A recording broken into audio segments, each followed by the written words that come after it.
안녕하세요. 승리한상 가족여러분, 오늘은 고린도전서 6장 6절에서 16절까지의 말씀입니다. 고린도전서의 5번째 강좌로 하나님의 지혜에 대한 재설명이라는 제목의 말씀입니다.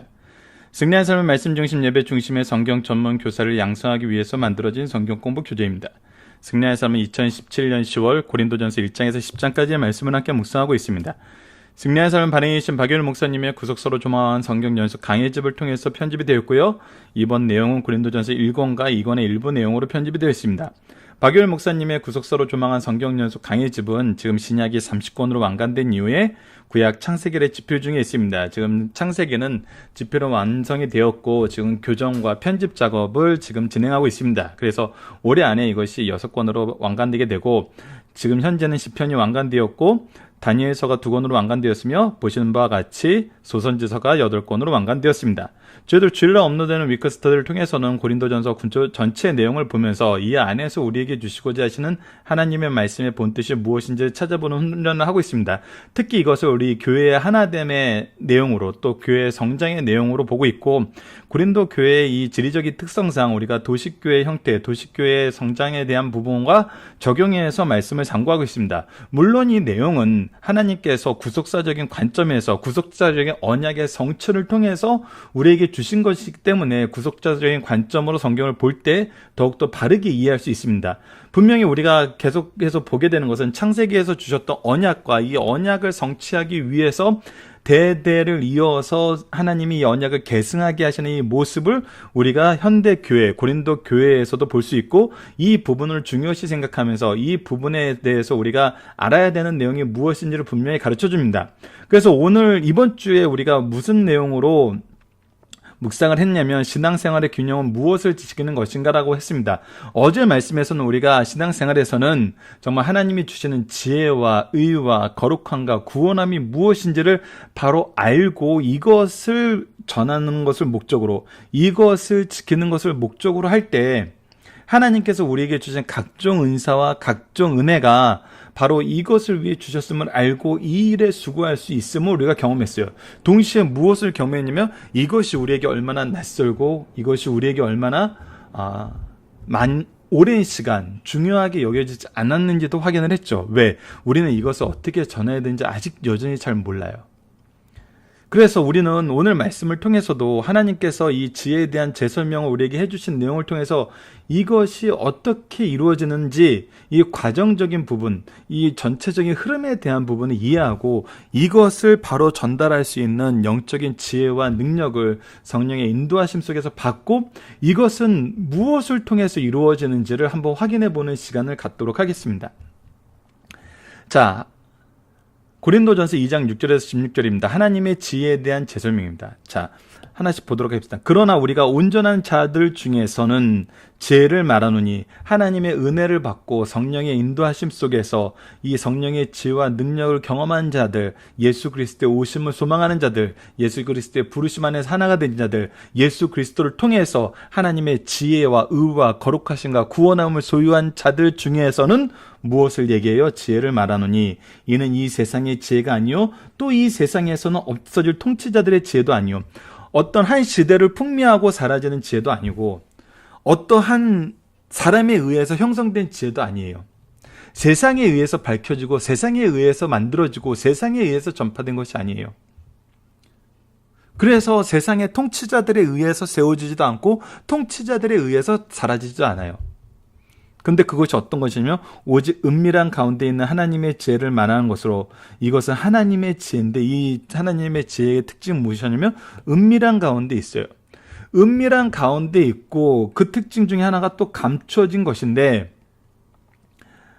왜 그러냐면 이 지혜가 우리보다 먼저 있었기 때문이에요. 가장 중요한 이유는. 그래서 하나님이 우리의 영광을 위해서, 하나님이 우리를 영화롭게 하시기 위해서 창조 전에 이미 하나님의 작정하심 안에서 하나님의 섭리로 인해서 우리에게 주어진 것이라는 거예요.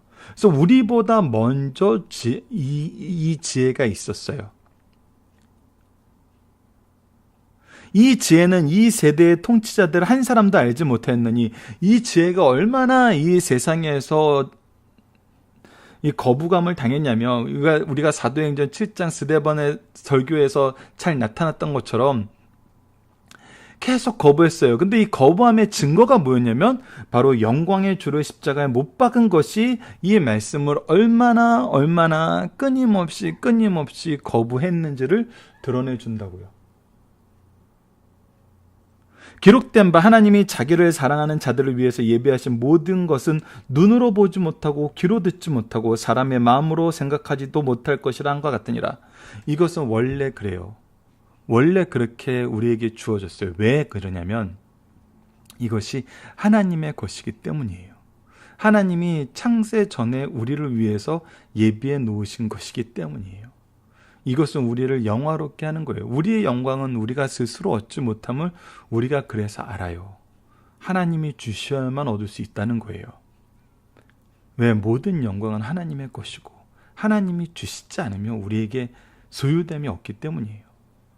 오직 하나님이 성령으로 이것을 우리에게 보이셨으니, 그래서 우리가 이것을 볼 수 있는 유일한 길은 뭐냐면 성령이에요. 세상의 지혜, 세상의 통치자들이 가지고 있는 거, 세상이 말하는 것으로는 안 돼요. 오직 무엇으로 우리에게 보여요? 성령으로 보여요. 왜? 이것은 하나님의 것이기 때문에. 이것이 바로 하나님께서 이것을 보여주시는 길이에요. 원리예요. 삼위일체 하나님의 일하심 안에서만 이것이 드러나요. 이것이 우리가 예전에도 가끔 얘기했던 바로 페라콜리시스예요.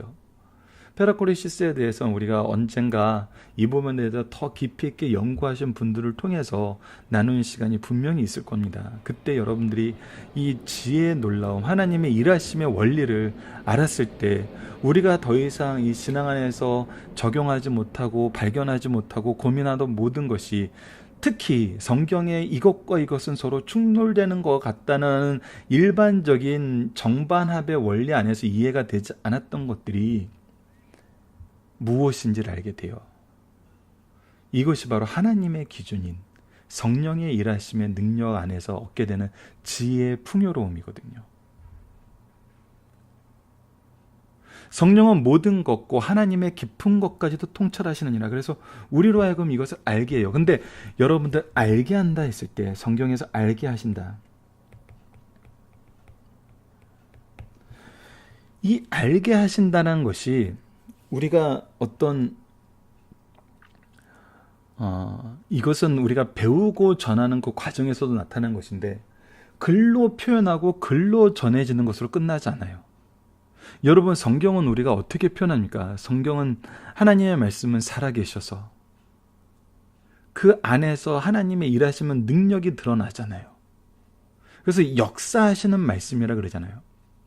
그래서 단순히 지식으로만 끝나는 것이 아니라 역사하시는 능력이 그 안에 있어요. 그래서 이것이 살아있는 지식, 참된 지식임을 우리가 경험하게 돼요. 바로 이 부분에서 우리가 되게 중요한 표현이 나오죠. 경험하게 된다. 근데 이 경험하게 된다는 표현이 한국 교회에서 굉장히 제한적으로 사용된 것을 우리가 보게 돼요. 그 부분을 지금 한번 잠깐이지만 시간을 할애해서 나눠보도록 하겠습니다. 우리 부모님 세대에서 신앙생활 굉장히 열심히 할 때 자식들이 왜 우리 엄마 아빠는 그렇게 신앙생활 열심히 하는지 이해가 안 돼. 도대체 교회가 왜 그렇게 중요하다는 거야? 예배가 왜 그렇게 중요하다는 거야? 이렇게 얘기하는 걸 들은 적이 있어요. 얘기한 경우도 있죠. 그런데 그때 어른들의 대부분의 많은 대답이 어때요? 너희들이 크면 알아. 근데 크면 안다는 것은 무엇이냐면 너희들이 경험하면 알아. 너희들도 언젠가는 경험하게 될 거야. 너희들이 알게 될 거야. 그래서 경험하면 알아. 이 표현이 되게 많았어요. 근데 솔직하게 까놓고 얘기하면은 경험하기 너무 힘들죠. 너무 막연하죠. 이것은 먼저 무엇이 되어야 되냐면 말씀을 통해서 그것을 볼 수 있는 하나님의 은혜의 말씀이 먼저 돼야 되는데, 우리 부모님 세대에는 이것을 말씀으로 가르치는 것보다 내가 신앙생활을 어떻게 하는지 보여주는 것이 더 일반화된 환경이었어요. 그래서 박유열 목사님이 정말 말씀 중심, 예배 중심의 교회를 얘기했을 때 그 시대에도 70년대에도 연속 강해 설교를 하면서 말씀 중심의 신앙생활을 하는 교회는 정말 적었어요. 정말 적었어요. 한 지역에 하나가 있으면 다행이다 싶을 정도로 적었어요. 그런데 지금은 어때요? 지금은 세상 사람들도 우리보다 말씀을 더 많이 보는 경우가 있어요. 비판하기 위해서 보는 경우가 많아요. 비판하기 위해서 볼 때 가장 안타까운 것이 뭐냐면 하나님의 말씀이 무엇인지를 이해 못하고 하나님이 이 말씀을 왜 주셨는지 성경 안에서 정말 하나님이 뜻이 무엇인지를 보면서 하는 것이 아니라 단어 하나하나를 분석하면서 비판하기 위해서 봐요.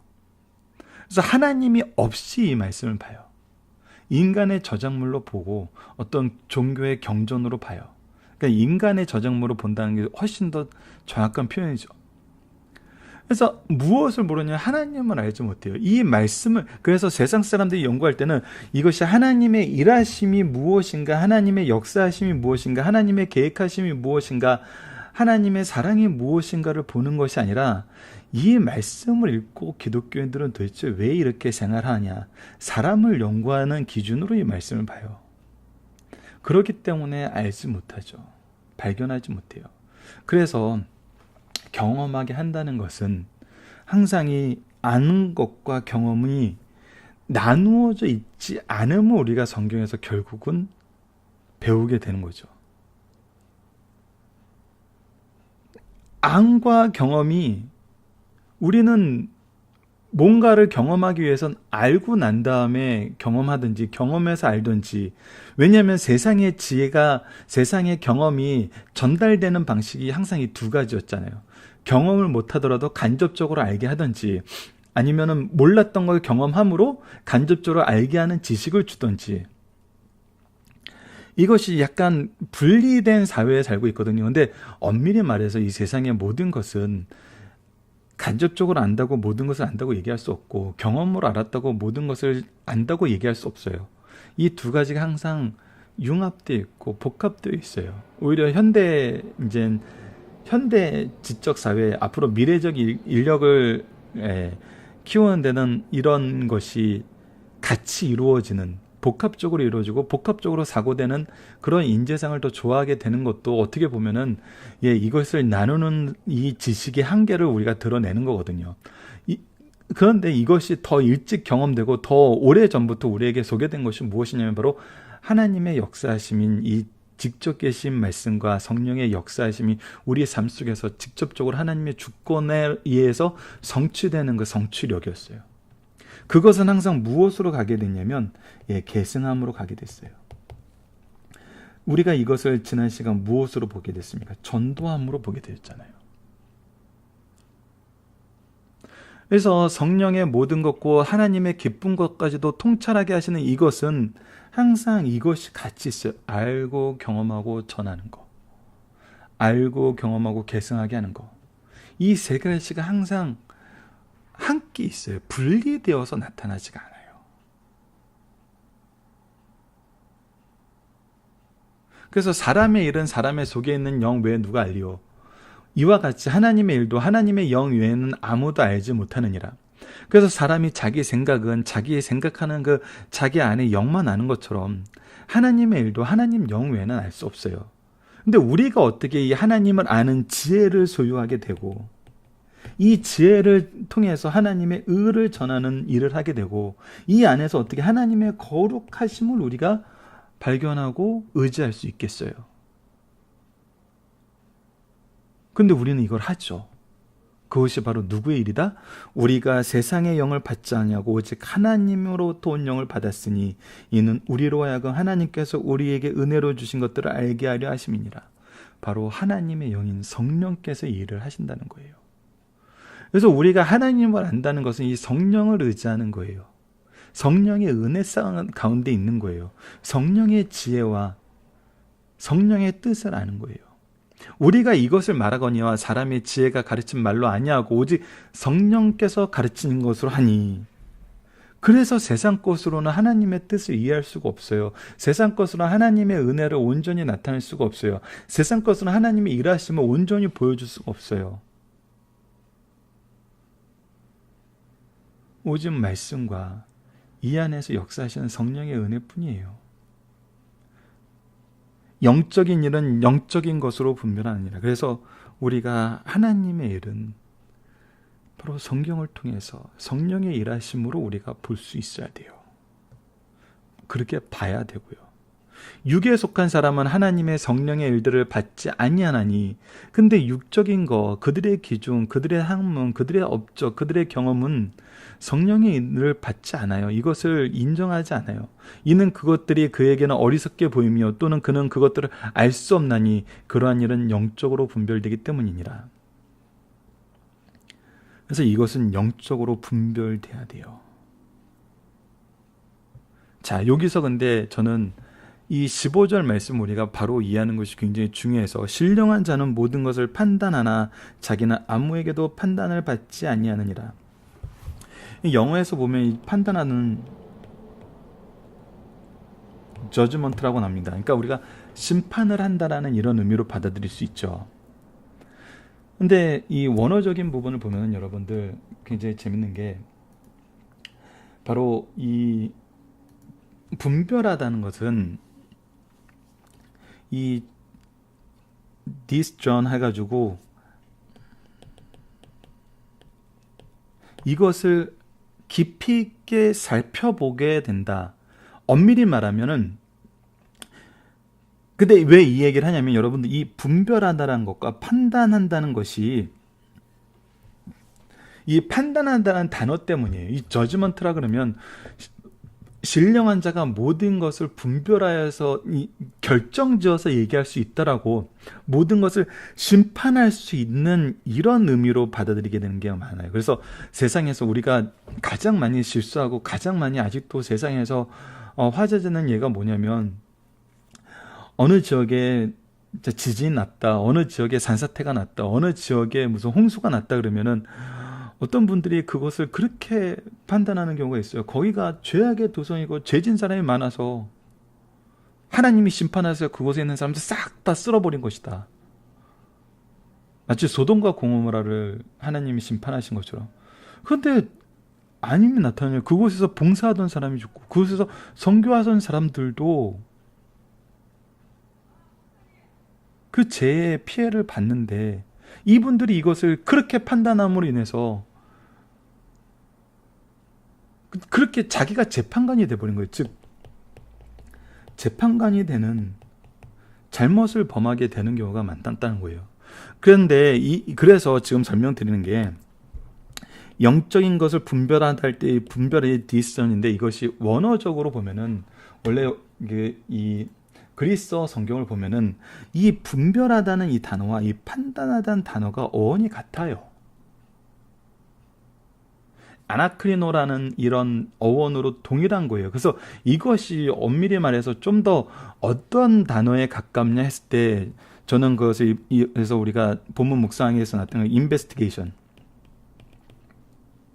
investigate, 조사하여서 알게 되었다.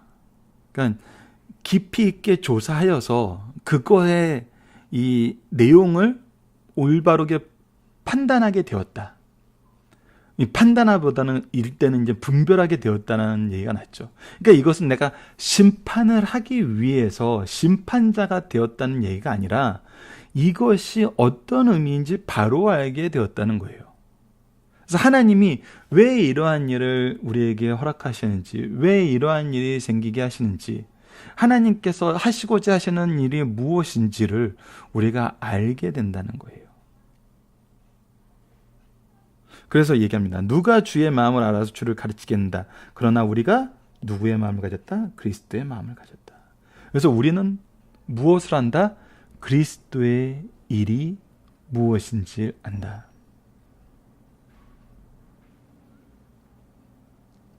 그래서 오히려 이 판단한다는 것을 저지먼트라고 여러분들 해석하셔서 이것을 우리가 땅땅땅 심판하는 재판관이 되었다라고 얘기하시면 안 돼요. 왜냐하면 이 재판의 권한은 오직 예수님께만 주셨거든요. 그리고 이 시기는 하나님께서 정하시는 거거든요. 예수님의 재림의 시기 때. 그런데 우리가 이 영혼들을 의인이니 악인이니 이래서 그러니 저래서 그러니라고 우리는 판단할 수가 없어요. 우리가 재판할 수가 없어요. 우리는 이 가운데에서도, 이러한 환경 안에서도, 이러한 상황 안에서도 그리스도의 마음이 우리로 하여금 어떤 일을 하게 하시는지를 알게 된다는 거예요. 분별하게 된다는 거예요. 조사하여서 깊이 있게 들여다보여서 그 안에서 우리가 해야 되는 일이 무엇인지를 깨닫게 된다는 거예요. 이거에 대해서 박유일 목사님이 항상 강조하는 부분이 있습니다. 검사가 되려 그러지 말고, 재판관이 되려 그러지 말고 변호사가 되라. 이 변호사가 되라는 것은 바로 이 거룩함을 일하는 제사장의 모습에서 많이 나타나는 거거든요. 그들의 죄를 위해서 애통함으로 기도하는, 그들의 죄를 위해서 대신 기도하는, 그리고 그들의 부족함과 연약함을 사랑으로 채워줘서 성장하게 하는, 그래서 그들이 그들의 속죄 기도를 할 때 그 기도를 함께 하나님께 드리는 이 제사장의 모습, 이것이 바로 그리스도의 마음을 가진 자들의 모습이라는 겁니다. 이 부분을 강조한 이유는 바로 이 15절 말씀은 우리가 누군가를 심판할 수 있다라는 단어로 잘못 받아들이면은 우리가 이 이후에 나오는 말씀의 내용이 계속 충돌이 돼요. 그리고 우리가 교회에서 해야 되는 것이 이렇게 누군가를 판단하는 거라고 착각하게 돼요. 네, 아니라고요, 여러분. 분명히 아니라는 겁니다.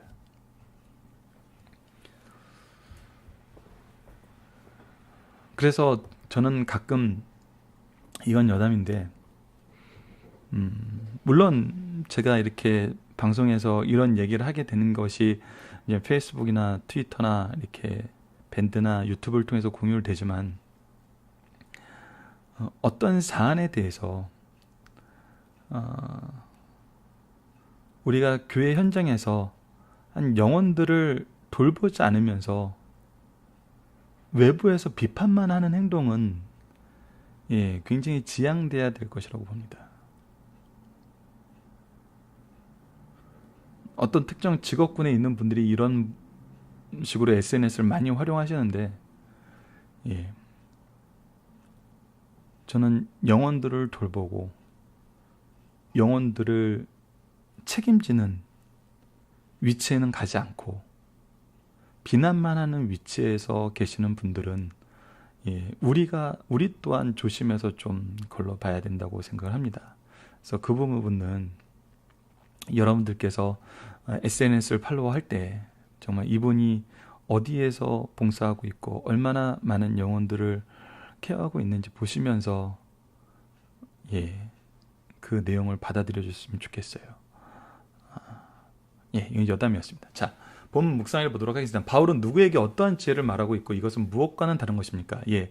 하나님의 지혜를 말하고 있고 이것은 세상 것과 다르다는 거예요. 이 지혜의 특징은 무엇입니까? 하나님께서 은밀한 가운데 주시는 것이고 감춰졌던 것인데, 이것의 목적은 우리의 영광을 위한 거였고 이것의 시작은 창세 전에 있었던 것이란 거예요. 근데 이것을 이 시대의 통치자들은 몰랐어요. 통치자들은 알고 싶어 하지 않았어요. 왜? 그들이 생각하는 것과 그들이 원하는 것과 달랐거든요. 그리고 이들이 이것을 원치 않았다는 것은 무엇으로 증명됐어요? 바로 영광의 주를 십자가에 못 박는 것으로 증명이 됐잖아요. 세상이 이 지혜를 몰랐던 것은 무엇으로 증명되었습니까? 바로 예수님을 십자가에 못 박힌 거였고, 우리는 이 지혜를 어떻게 소유하겠습니까? 바로 성령으로 우리는 소유하게 됐죠. 하나님 영으로 이 지혜를 소유한 자는 특징은 무엇을 분별하고, 바로 무엇이 육에 속한 것이고 무엇이 하나님께 속한 것인지를 우리가 분별하게 돼요. 그래서 하나님의 일하심이 어떻게 나타나는지 우리가 보게 돼요. 그래서 우리는 무엇을 의지하게 되냐면, 우리가 스스로 판단하는 것이 아니라 하나님의 판단을 의지하게 돼요. 하나님의 심판을 의지하게 돼요. 이것이 제가 요즘에 어떻게 보면은 가장 많이 배우는 부분 중에 하나죠. 하나님께서 어떻게 하시는가? 하나님께서 어떻게 이끄시는가? 이것은 제가 예전에 말로만 하다가 요즘에 제일 많이 경험하는 거기도 해요. 어떤 리더들의 불의에 대해서 예전에 제가 이제 승리하는 사람 리더 모임을 할 때 그런 얘기를 한 적이 있어요. 이 교회, 한국 교회 굉장히 오랫동안 리더로 추앙받는 분들이 뉴스에 많이 오르락내리락 하게 되고, 이 부분에 대해서 이제 그 리더 모임에서 리더분들이 얘기를 했어요. 목사님이 그런 상황이고 리더로서 한국교회 어른으로서 그런 상황이면 당장 지금 이렇게 처신해야 되지 않을까요? 그렇게 얘기했을 때 우리가 그 부분까지도 하나님께 맡겨야 된다. 그 부분까지도 우리가 하나님께 맡겨야 된다라는 얘기를 했는데, 솔직히 제가 제 주위에서 그런 일을 겪게 될 때는 정말 이게 있을 수 있는 일인가? 이것을 정말 우리가 잠잡고 봐야 되는가? 이 일이 우리가 어떻게 해석해야 되는가라고 굉장히 많이 고민을 하고 있을 때, 저희 스승님 박일호 목사님은 항상 얘기하시죠. 모든 것을 하나님께 맡겨야 된다. 모든 것을 하나님께 맡겨야 된다.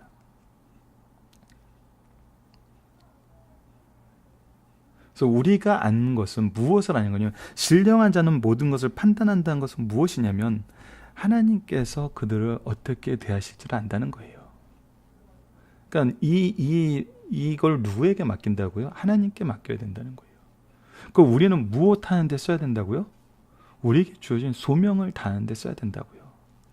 우리에게 맡겨진 소명은 무엇이라고요? 바로 복음을 전하는 거라고요. 그리스도의 부르심에 응답하는 거라고요. 자, 어떤 분들은 그 얘기를 해요. 우리가 교회의 잘못된 부분, 교회 리더의 잘못된 부분, 이 영적인 부분에 대해서 철저하게 조사를 하고 이 조사를 알림으로써 이 부분에 대해서 회개하게 하고 이 부분에 대해서 돌이키게 하는 것이 옳지 않습니까? 그것이 옳을 수 있죠. 근데 이것은 어느 게 옳으냐 그러냐의 문제보다는 항상 무엇으로 가냐면, 네가 A의 일을 할래, B의 일을 할래로 항상 가요.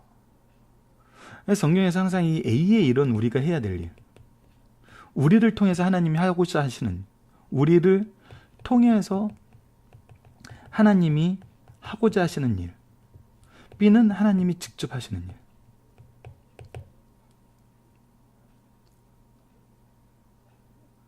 근데 대부분의 이 심판에 대한 문제는 하나님이 직접 하시는 일이라는 거예요. 그래서 베드로는 가론 유다에 대해서도 얘기할 때도 자기가 직접 이거에 대한 재판관이 되지 않고 제 길로 갔다 그러면서 하나님이 직접 하셔야 되는 일로 분명히 분류를 해놨어요. 그래서 우리는 무엇에 집중하게 되냐면 우리를 통해서 하나님이 하시려고 하시는 일에 집중하게 돼요. 교회의 본질이 항상 그러해요.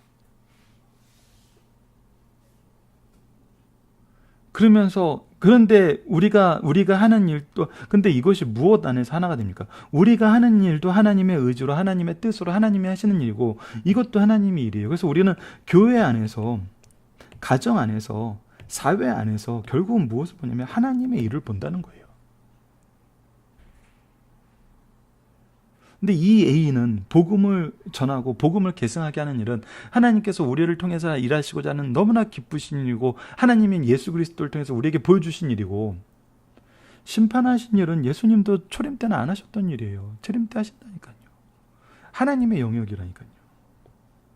근데 우리는 막 이거에 집중하죠. 이게 더 달콤해 보이거든요. 물론 이런 분들로 인해서 여기에 상처받는 분들이 있어서 그런 거는 이해가 돼요. 근데 우리의 역할이, 그래서 이분들이 상처를 주지 못하기 위해서 이분들을 공격하는 일이 아니라 이 연약한 자를 돌보는 일이 우리의 일이라는 거죠. 근데 더 나아가서는 하나님께서 역전 현상을 어떻게 보여주신지 아세요?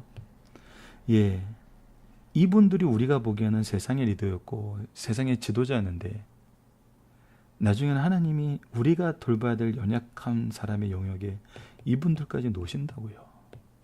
이것이 성경에서 가르쳐주는 역전 현상이고 하나님의 지혜와 능력의 놀라움이거든요.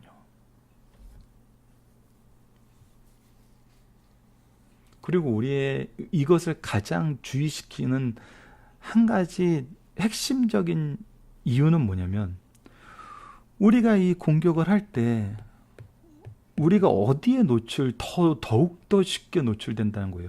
우리가 죄에 더욱더 쉽게 노출된다고요. 그래서 우리가 이 일을 하나님이 해결하려는 일을 우리가 해결하겠다고 나섰을 때 결국 우리가 무엇에 노출되냐면 죄에 노출된다는 거예요. 하나님이 제일 싫어하시는 거라는 거예요. 왜 하나님이 하시는 일에 우리가 끼어들어서 우리가 스스로 죄에 노출되고 하나님 앞에서 죄 짓는 자가 되냐는 거예요. 하나님 기뻐하지 않는다니까요. 하나님은 정말 우리가 죄인이 되는 걸 원치 않으세요. 그래서 우리가 누구에게도 판단받길 원치 않으세요. 우리를 하나님의 거룩하심 속에, 하나님의 은혜 안에서, 하나님의 평안 안에서 거하기를 하나님은 기뻐하신다는 거예요.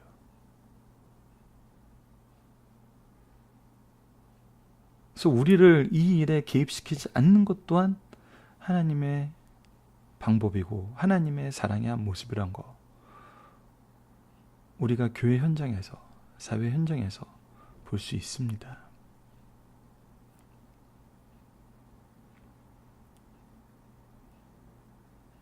그리고 이것을 여러분들 모든 것에 또 만연하게 이 해석을 적용하지 말아주세요. 그래서 무조건 아무것도 하지 않는 거, 그래서 이런 부분에 교회 안에서의 리더들의 올바른 인도하심이 필요한 겁니다. 하나님의 지혜로, 하나님의 말씀으로. 저는 한 예로, 이 예는 그래도 이 역사의 한 페이지였으니까 제시하는 게, 작년 겨울에 정말 많은 일이 있었잖아요. 그래서 참 가슴 아픈 것이, 그곳에 나가서 나는 기독교인이다, 기독교인들이 이 일에 침묵하는 건 잘못되었다, 그래서 내가 기독교인들의 대표로 이 일에 대해서 얘기하고자 이 단상에 섰다라고 얘기하시는 분들을 봤어요. 저도 나갔지만, 단상에 나간 것이 아니라 그곳에 집회로 나갔지만, 집회하러 나가는 기준은 딱 한 가지였거든요. 우리가 집회하러 나가는 것보다 하나님께 기도하는 것이 더 우선이 되어야 된다. 그렇기 때문에 우리가 기도하지 않는 자가 되고, 우리가 새벽 예배 드리지 않으면서 밤새도록 거기서 데모한다고 집회하는 것은, 그것이 평화로운 집회였지만 그것은 우리가 보기에는 올바른 방법이 아니다. 이것이 불법이 아니었기 때문에 평화적인 집회였고, 집회 결사의 자유가 민주주의 안에 있기 때문에 이것을 하되, 우리는 더욱더 무엇을 해야 된다? 이것보다 더욱더 기도해야 된다.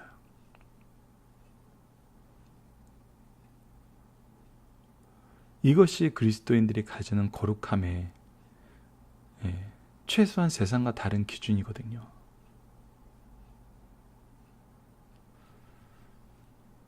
우리가 이런 지도는 해줄 수 있어야 되죠.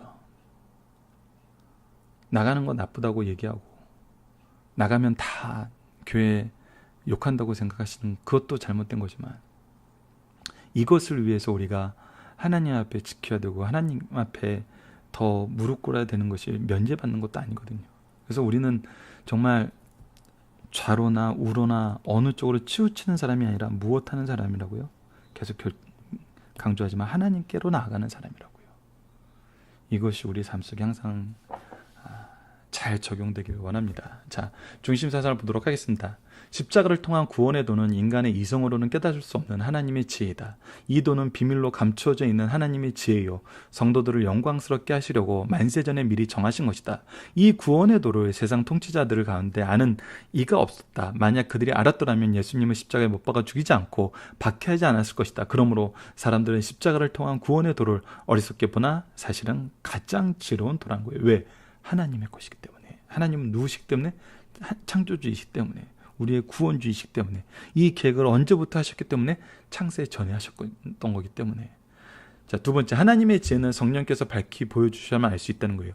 인간은 하나님께 대한 모든 것을 스스로 알 수 없고, 성령께서 계시해 주시는 부분만 알 수 있어요. 이것이 창조 때부터 이미 정해진 방법이에요. 하나님이 이 세상에 자기를 계시하는 방법이에요. 그래서 이거 외에는 없어요.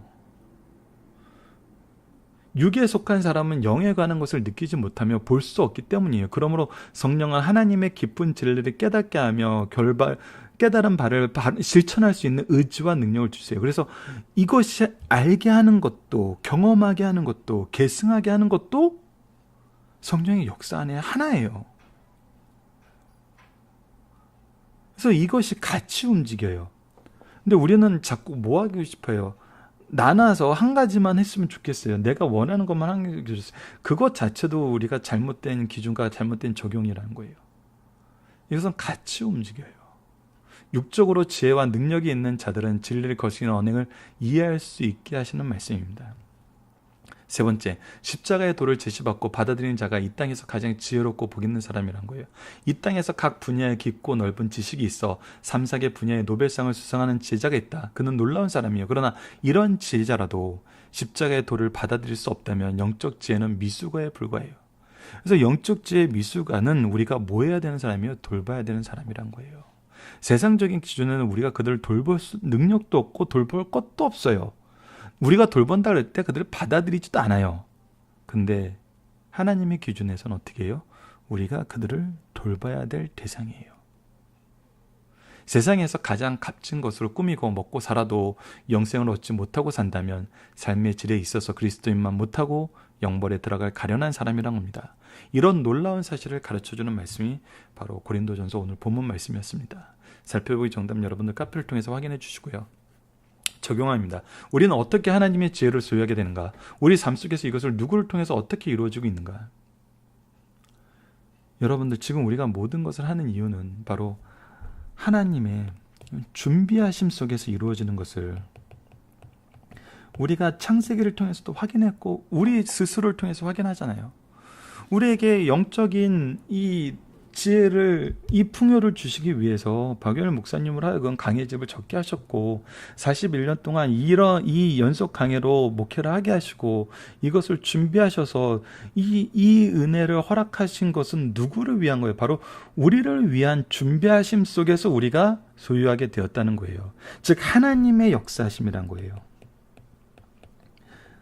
그러니까 우리가 아브라함을 통해서 이삭의 로의 언약의 성취를 준비하신 것처럼 우리의 신앙의 선조들을 통해서 우리를 위해서 세우는 하나님의 종들을 통해서 우리의 부모님들을 통해서 우리의 친구들을 통해서 우리의 스승들을 통해서 하나님은 이 지혜를 소유하게 하셨어요. 그러면 우리의 삶 속에 있어서 이것은 누구를 통해서 어떻게 이루어지고 있습니까? 바로 우리의 믿음의 선조들을 통해서, 선배들을 통해서, 선진들을 통해서 우리가 이것을 소유하게 되었고, 우리는 또 뭐 하는 사람이 돼요? 우리가 이것을 다른 사람, 우리의 모든 인생이 바로 다른 사람들을 위한 준비가 되는 거예요. 그래서 하나님의 이 구속사의 놀라운 여정이, 이 모든 것이 바로 다음 세대를 위한 하나님의 은혜의 풍요로, 하나님의 준비하심으로 계승되게 된다니까요. 그래서 우리 승리한 삶의 표가 뭡니까? 영생의 말씀을 누구에게 배워? 누구에게 가르칠 것인가? 누구에게 배워? 누구에게 가르칠 것인가? 이것이 누구를 통해서 계승되었고 누구에게로 계승되어야 되는가? 우리는 항상 이것을 기억하면서, 이것을 실천하면서 그리스도의 부르심 안에서 우리가 누구로 인해서 이 은혜를 얻었고 누구에게 이 은혜를 전해야 되는지, 이 구속사의 연속성 안에서 우리의 삶은 계속 이루어지고 있는 것입니다. 말씀을 기초로 기도하기를 통해서 마치겠습니다. 하나님, 성령을 통해서 사도와 선지자들로 하여금 말씀을 기록하게 하시고 예수 그리스도의 놀라운 구속의 은혜를 우리에게 적용시키시고 우리를 구속사의 능력 있는 일꾼들로 세우셔서 구속사를 계승할 수 있는 은혜를 허락하심을 감사합니다.